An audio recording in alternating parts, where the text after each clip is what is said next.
The screen fades from darkness. The slow, mournful note of a horn echoes through the mist. Marble statues loom in shadow.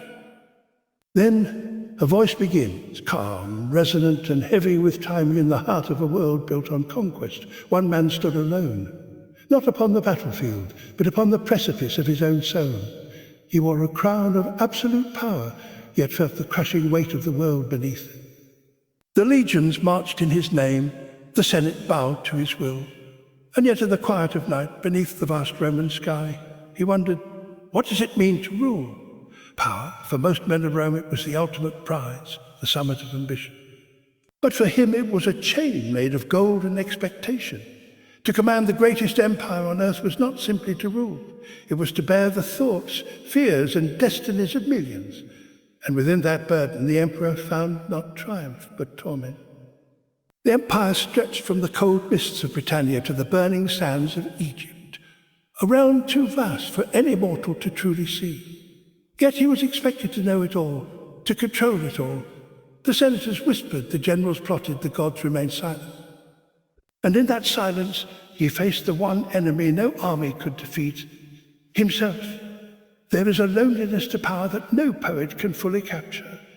Imagine standing before a marble balcony, looking down upon the city that once rose through courage and blood.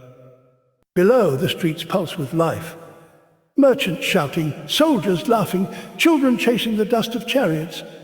But up here in the imperial palace, there was only the echo of one's own thoughts. Every decision, every decree carries the weight of history. To sign a scroll is to decide the fate of thousands. To command an army is to determine the survival of nations. And every victory carved in stone is shadowed by unseen sacrifices. At night he would walk alone through the halls of his palace, the flicker of torches casting ghosts upon the walls. He would think of his father, of the men who had ruled before him, and the gods who demanded perfection. Did they too feel this burden? Did they too stare into darkness and question the justice of their own power? Power, he realized, was not glory. It was responsibility dressed in gold, a test of the soul. And as the emperor listened to the hum of his empire below, he began to understand. Ruling was not about domination, but balance. The mind of an emperor must be both iron and water, unyielding in justice, yet gentle in understanding. He saw how easily the crown could corrupt. He had watched other rulers become consumed by it, men who began as heroes and ended as tyrants. The difference, he knew, was not in the crown, but in the heart of the man who wore it, and so he turned inward. He began to study himself as if he were a nation, to conquer his own fears, to discipline his desires, to rule not through cruelty, but through clarity. The greatest empire, he thought, was not Rome itself, but the empire within the human mind. Even the soldiers who guarded his chamber could sense it. Their emperor was different. He did not crave worship. He sought wisdom. When others saw divine right, he saw duty. When others called him God, he felt only the fragile pulse of man. As dawn rose over the Tiber River, the emperor would often whisper to himself, "The world obeys me, yet I must obey reason." And perhaps that is what truly set him apart. Not his armies, not his palaces, not even his victories, but the courage to look inward, to face the vast empire of his own mind and rule it with humility. For in that quiet war between power and peace, the fate of Rome and of history itself was forever changed. The thunder of marching legions fades in silence. The screen opens upon a sunrise over marble rooftops, golden light spilling across the Tiber. The narrator's voice returns, calm, solemn, and full of awe, empires of steel, but this emperor sought something far greater.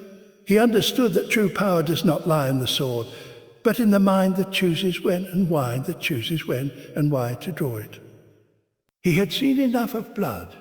From the northern frontiers to the deserts of the east, Rome had conquered all that could be taken by force. Cities burned, kings bowed, temples crumbled, yet the world remained restless. The more Rome expanded, the more fragile it became. Conquest, he realized, was not creation. It was consumption. And so he began to dream of an empire not ruled by fear, but by order. An empire by change, but by ideas. In the heart of the Palatine, as courtiers debated, generals boasted of victory. The emperor's mind was elsewhere, upon the people. The farmers who tilled the soil, the scholars who inked their scrolls, the soldiers who slept beneath cold stars. He saw in each of them the same longing, stability, purpose, peace. For Rome, he once mused, must learn to conquer not lands, but itself. That vision demanded more than courage. It demanded restraint. To choose reform over revenge, wisdom over wrath. These were not the decisions of a conqueror, but of a philosopher wearing a crown. He reimagined the empire as a living organism. Every province, every citizen, a vital part of its pulse. Roads were rebuilt, not only for armies, but for merchants and messengers. Laws were rewritten not for the elite, but for the common man. And above all, he sought to unite Rome under the rule of reason. He listened even when others demanded he command. He questioned when others demanded certainty. To his council's frustration, he often paused before making a decree, eyes closed, hands still, as if he were listening to some quiet rhythm beneath the noise of the world. That rhythm was conscience. No longer would Rome expand endlessly into the wild. Instead, it would turn inward, strengthening the bones of its civilization. Education, justice, philosophy, these became his new legions. His empire was no longer measured in miles, but in mind. And many called him weak. They whispered that peace was cowardice, that restraint was a failure of will. But history would prove them wrong. His reign, though scarred by wars he could not avoid, marked the beginning of something new, a vision of leadership that transcended the battlefield. He began to write, not decrees, but reflections.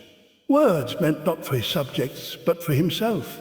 In the solitude of his tent, amidst the distant crackle of campfires, he filled pages with thoughts on duty, on virtue, on the fragile balance of power and mercy. If I am to rule men, he wrote, then I must first rule the chaos within me. Those words, quiet, unadorned, became his greatest money. Long after his statues crumbled, his writings endured, passed down through centuries, teaching emperors and citizens alike that strength without wisdom is merely destruction. For in him, Rome found a new kind of conqueror, one who sought not to dominate the world, but to understand it. He showed that the mightiest empire ever known could be reshaped, not through fear, but through thought. And in that revelation, the course of civilization shifted. The emperor had found the true battlefield, not upon foreign soil, but within the soul of humanity itself. The sword may carve a kingdom, the voice whispers, but only the mind can keep it alive. The scene fades from the grandeur of the Roman Forum to the flicker of torchlight inside lonely imperial chamber. Rain falls beyond the marble arches, soft and relentless. The voice returns, low, reverent, almost whispering, to rule others is one thing. To rule oneself is another battle entirely. In the quiet hours of night when the empire sleeps, the emperor faces the one enemy he cannot command, the thoughts within his own mind. He was the most powerful man in the known world, yet power brought no peace. For each victory carved into Rome's memory, a doubt took root in his soul. Was he truly just or merely fortunate? Did the gods guide him or mock him? Did he serve Rome or himself? No sword could silence such questions, no triumph could drown them out. Beneath the purple cloak and the golden laurel lay a man torn between divinity and humanity, between the duty of an emperor and the fragility of a soul. He was praised as a god, yet he knew too well the trembling of mortal hands. He smiled before the Senate, but in solitude his heart carried the weight of impossible expectation. Every decision, a burden. Every failure, a shadow that grew longer each day. He would rise before dawn, long before his court, and wander the colonnades alone. The marble was cold beneath his feet, the air heavy with incense and memory. In that silence he would wrestle with himself, with anger, with pride, with the seductive whisper of power that promised peace but delivered ruin. The true war, he once wrote, is not fought with legions, but within the mind that commands them. He had seen what power could do. He had watched it twist great men into monsters. Julius Nero, Domitian, each believing himself eternal, only to be erased by time. He feared that same corruption would one day claim him. So he fought back, not with decrees or armies, but with discipline. Each temptation resisted became a quiet victory. Each act of mercy, a rebellion against the darker corners of his nature. He did not seek perfection, only understanding. And in that search he discovered a truth few rulers ever grasped, that the emperor's first duty is not to rule the world, but to master the self. He began to write his thoughts not for glory, but for clarity. Words became his armor, reflection his sword. You have power over your mind, he reminded himself, and not over external things. Those lines, fragile and human, were his battle cries in the war within. Some nights the candle burned low, and he would look at his hands. Scarred, weary mortal, even emperors die, he would whisper. Even gods fall silent. Yet rather than despair, this truth brought him peace. Mortality became his teacher. For what is the measure of a life, he wondered, if not the peace we bring to others and the discipline we find within ourselves? Outside his chamber, Rome thundered on. Soldiers drew, merchants traded, chariots raced. The world saw an emperor cloaked in command. But within those palace walls, unseen by history's crowd, a man fought a far deeper war. To remain kind when cruelty was easy, to remain humble when worshipped as divine, to remain human when the world demanded a god. A power tests the soul, the voice murmurs fading into the sound of rain. And the greatest emperor was not the one who conquered nations, but the one who conquered himself. And so, in the hidden chambers of his mind, the emperor fought and won. The rain has ceased. Dawn spills across the marble of Rome, soft, golden, eternal. The emperor stands at the balcony of his palace, overlooking the city that has become both his creation and his cage. The narrator's voice returns steady and reverent, weaving through time itself. He-Man's power may fade with age, but his thoughts they echo. When armies are dust, when statues fall, when empires crumble, ideas remain. And from one emperor's mind a legacy was born that no army could ever destroy. He had learned the art of war and the weight of peace. But what he built next would outlast both. For he came to understand that the truest monuments are not carved from stone, but written upon the soul of civilization. His reforms were not thunderous decrees shouted from the Senate floor. They were quiet revolutions, whispers of wisdom that rippled through generations. He restructured the law, not for conquest, but for fairness. He softened the hand of the state, replacing cruelty with justice. And he demanded that Rome, the greatest power on earth, learn to temper its strength with mercy. An empire, he said, must be ruled not by fear, but by reason. Those words reshaped the spine of the ancient world. For the first time, power and morality were forced to share the same throne. In his writings, humble, unadorned, the emperor bared his soul to the ages. He did not write to be remembered, yet his reflections became scripture for those who sought meaning in chaos. His pen was not a tool of command, but of confession. Each word a glimpse into the fragile mind of a man burdened by greatness. Centuries would pass, empires would rise and fall, yet those pages would endure. They would be read by kings, generals, scholars, by men and women searching for truth in a world forever hungry for power. His thoughts crossed borders. His armies never could. Through them, the emperor became immortal, not in marble, but in mind. He taught that true leadership is not dominance, but understanding, that a ruler's greatness is measured not by the reach of his armies, but by the depth of his compassion. In a world obsessed with conquest, he dared to say that the highest victory is mastery of the self. It was a radical idea. That philosophy could be mightier than the sword. That reflection could hold more power than command. Yet his words carried the quiet thunder of truth. They became the moral compass of empires to come, the whisper in the ear of every leader who ever stood before the temptation of absolute power. In him, thought became law, reflection became reform, wisdom became empire. And though centuries have buried his body beneath the dust of time, his mind remains alive, not confined to history, but pulsing through it. His writings continue to speak not as relics of a vanished world, but as living testaments to the endurance of reason. Everything fades, he wrote, but what is born of virtue endures. Those words were his gift to eternity, a promise that even amidst ruin, the human spirit can rise luminous and unbroken. So when we look upon the ruins of Rome, the cracked arches, the silent forums, we see not decay but legacy. a legacy not forged by sword or empire, but by a man who chose thought over power, reflection over glory, and wisdom over fear. The emperor is gone, the voice whispers, but his mind still rules the world. The camera drifts through the ruins of Rome, broken columns bathed in golden twilight. Dust dances in the fading light as the wind carries whisk through empty corridors once filled with power. The narrator's voice returns, low, reflective, almost sacred. Empires fall. Names fade. Marble turns to dust. And yet some voices refuse to die. Centuries have passed since that emperor walked the marble halls of Rome. His throne is gone, his armies long silent, his palaces reduced to memory. Yet his mind, his vision, still moves quietly through the ages. In every corner of the modern world, his thoughts live on. They whisper in the hearts of leaders who seek justice instead of glory.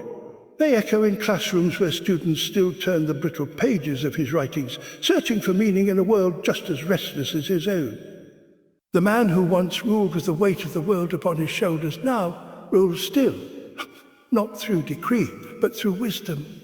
His empire is no longer bound by walls or borders. It stretches across language, across the vast terrain of human thought. Waste no more time arguing what a good man should be, he once wrote. Simple, almost fragile, have become a map for souls wandering through chaos. They remind us that greatness is not born of dominion, but of discipline, not from control, but from compassion. His legacy is not the Rome of stone and conquest. It is the Rome of spirit and philosophy, the Rome that survives in the conscience of mankind. For while cities crumble and crowns are forgotten, wisdom endures.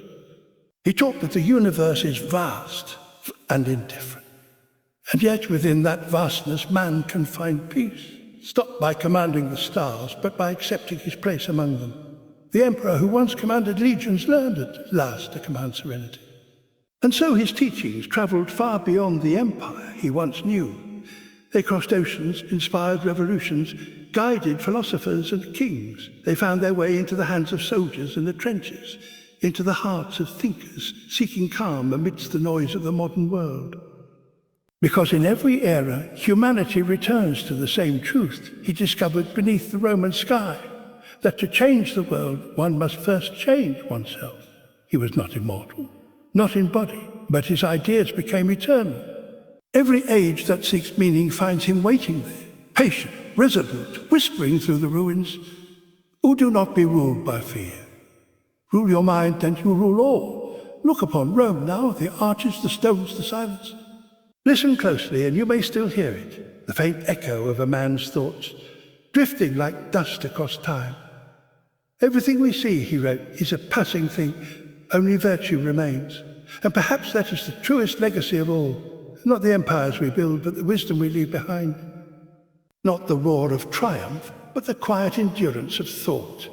He changed history not through force, but through reflection. He became eternal, not through divinity, but through humanity. And though the centuries have scattered his bones, his voice, calm, wise, unyielding, still speaks. The mind of man, it says, is the only empire that never falls. The camera pulls slowly away from the ruins of Rome. The sky burns with the last light of day, crimson fading into gold. A lone column stands against the horizon, silent but defiant. The voice returns, steady, reverent, and full of quiet power. The emperor is gone, but his question remains, not carved in stone, but etched upon the human heart. How will you rule the empire within yourself? We live in an age of noise, of endless conquest, of power sought and power lost.